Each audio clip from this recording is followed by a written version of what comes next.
Good evening, Shortcuts. This is video 2 for Wednesday, August 9th.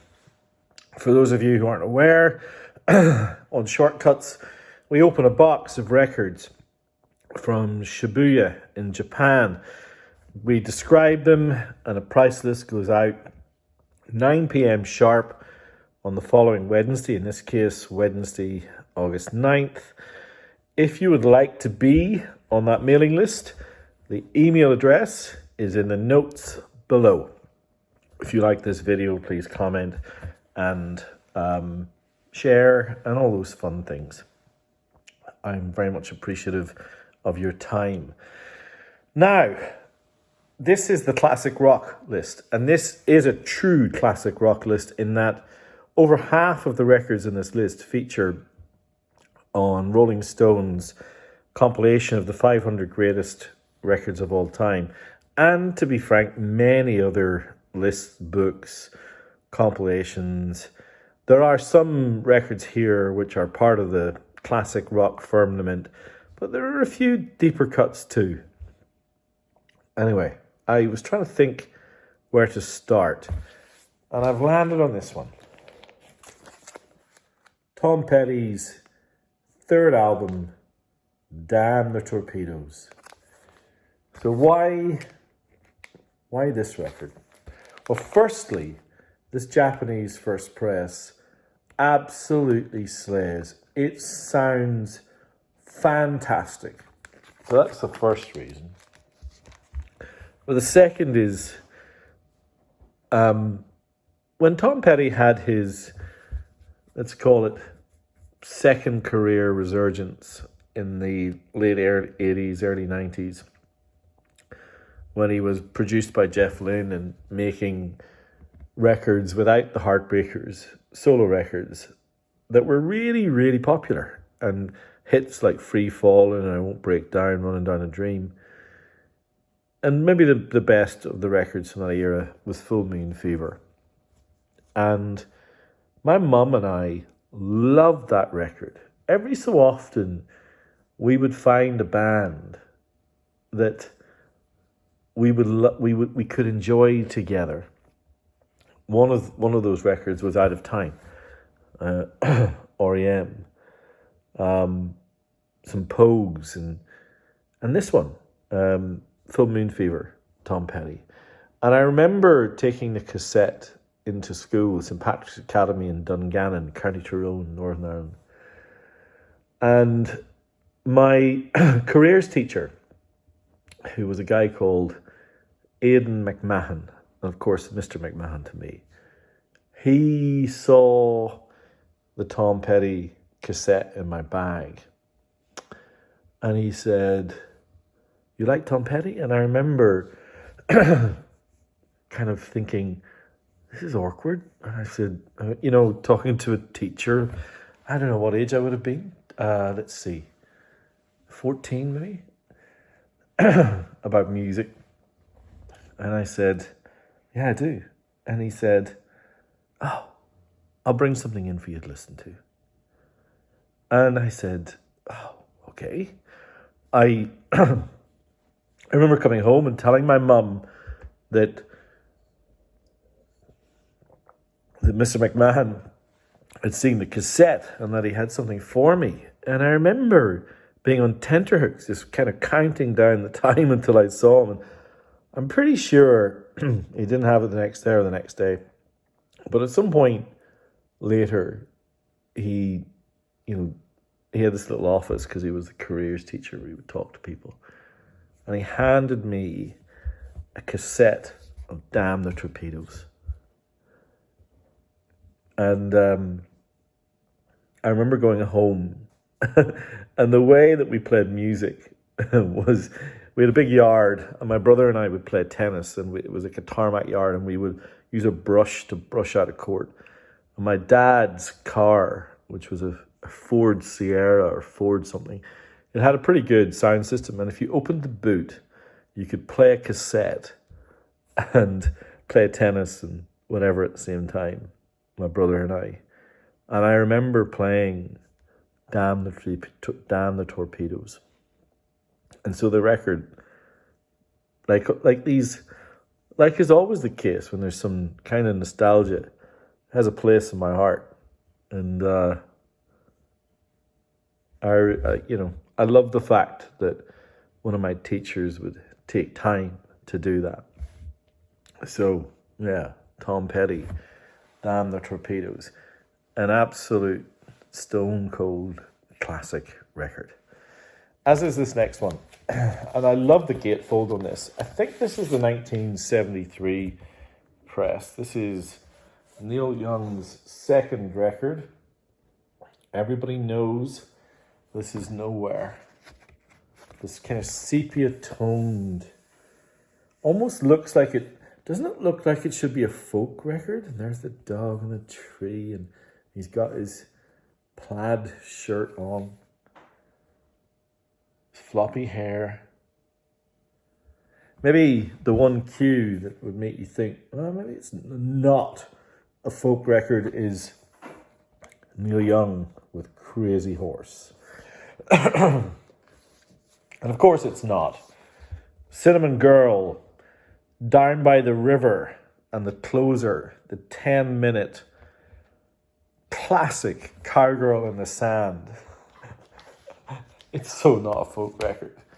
And so typical of Neil Young to subvert and challenge again in the top 500 records of all time. Sorry, I've got a little frog in my throat. As is this, very different.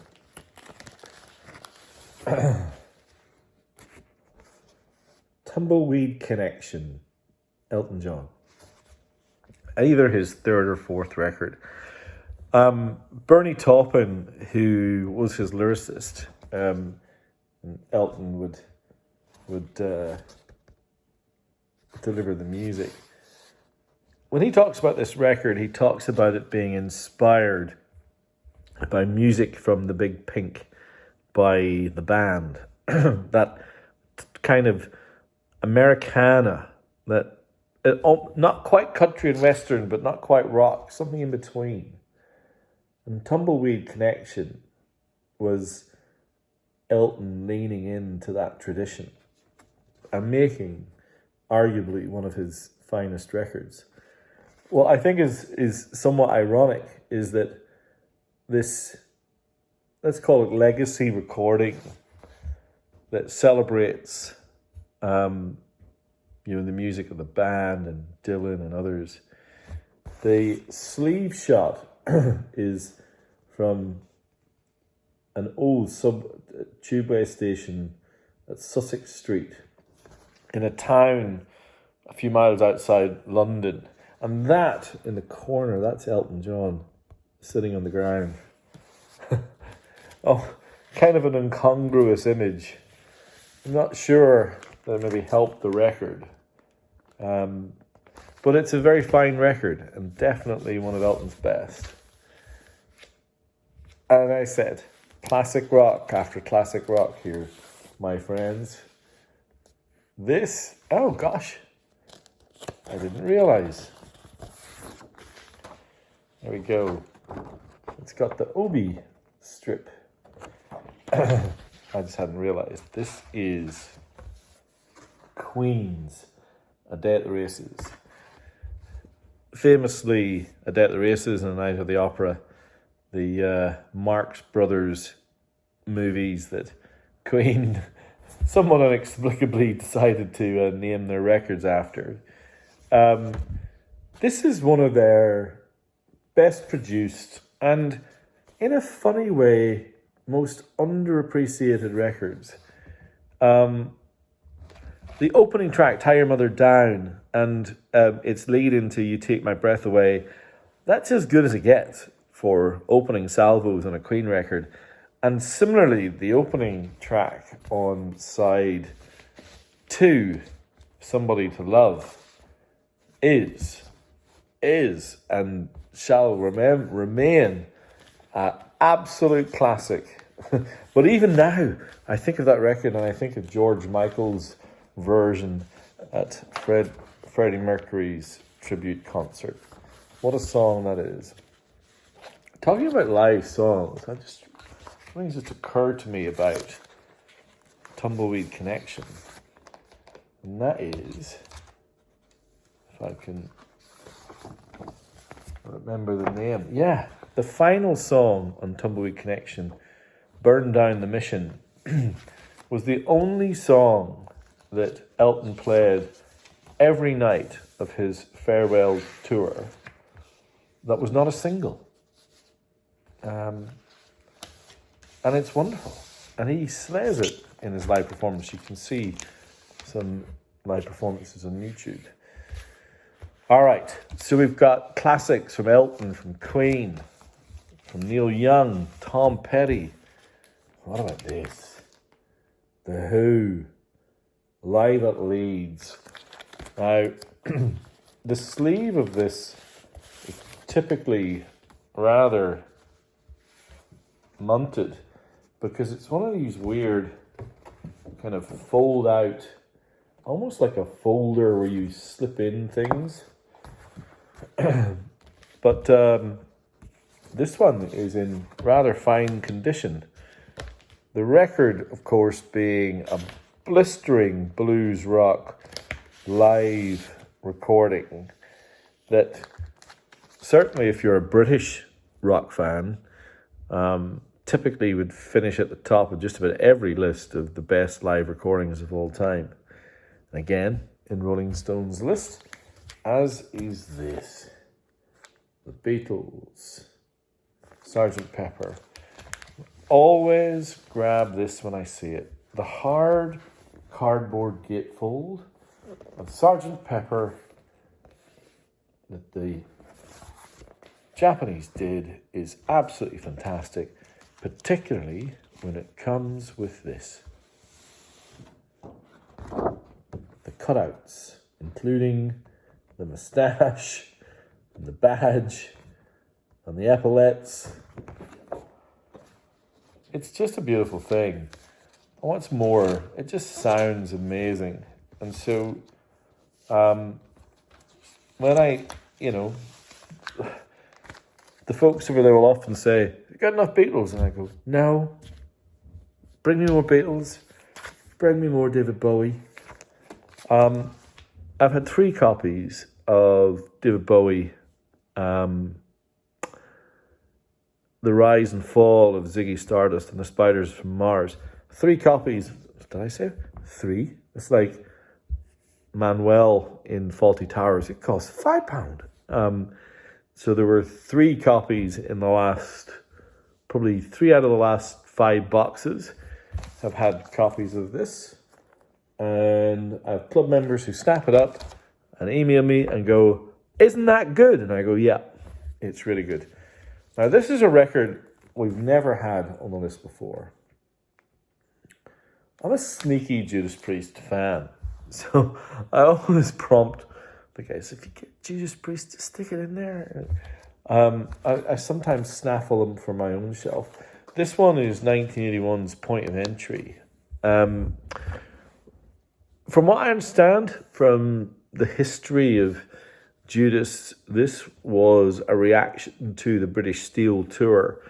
And it's a little bit more better produced and it's more, maybe slightly radio friendly. They were going, they were clearly trying to land a bigger audience. And it's got a sneaky kind of fan club growing. Those early 80s bands, British rock bands, made some great records, and this is another one here. Difficult to Cure by Rainbow.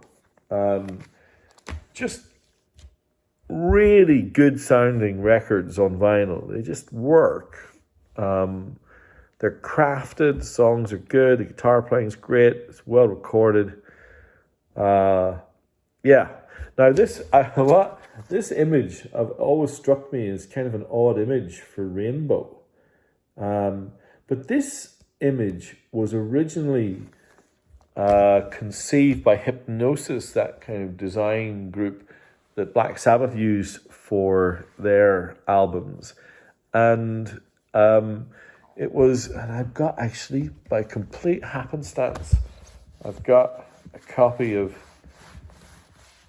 Never Say Die here. It was originally meant to be the sleeve for this, and they changed it. So that was going to be Sabbath's Never Say Die, and it ended up being that. So Rainbow used it. Let me just slight segue. So I travelled to the west of Sydney last night to buy a little collection that I spotted, and it's this. It's UK first presses of a range of Sabbath records. So Never Say Die, The Eternal Idol, TYR, not quite sure. And this one's unusual. Sorry for the segue.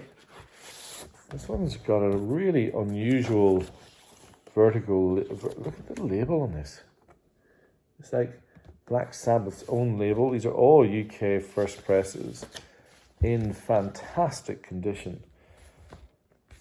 The UK first press of Sabbath Paranoid. And for those of you who are interested in these things, that's the original Vertigo sleeve and the Vertigo label. These records were actually held by Warner Chappell Publishing Company, the original publisher in Australia of the rights of Sabbath music was Essex Music, and so these were all held in storage for a long time. So the records are in incredible condition. This is the original UK first press of Master Reality, which came in an envelope sleeve. It's unusual, and there's Sabbath Bloody Sabbath and Sabotage. Anyway, slight segue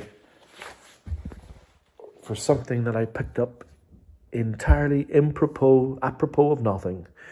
Just came into my mind because of Rainbow's Difficult to Cure. Now, there are 2 records left. This is a Japanese master sound release of Earth, Wind and Fire's 9th album, I Am. And what a mega hit this was. I love anything master sound. The sound quality is bonkers good on those records. Just astonishingly good. They used the highest grade vinyl, and yeah, you can tell. And then finally, just a little bit different, I have a US first press of ZZ Top's 5th record, Tejas. Now, Tejas, for those of you who like your trivia, was I can't remember the name of the Indian language.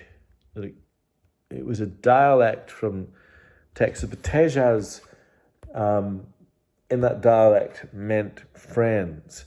And it is meant to be the origin of Texas, the state of Texas, which of course was where ZZ Top were from.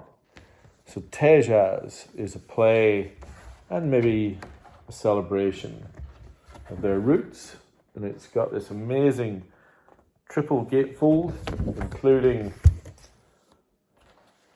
the band themselves. Now, there's a US first press. The reviews of this are meant to be stellar. Now, I'm going to admit, I haven't played it yet, but I will before producing the list on Wednesday. And if anyone is interested in some feedback, give me a shout.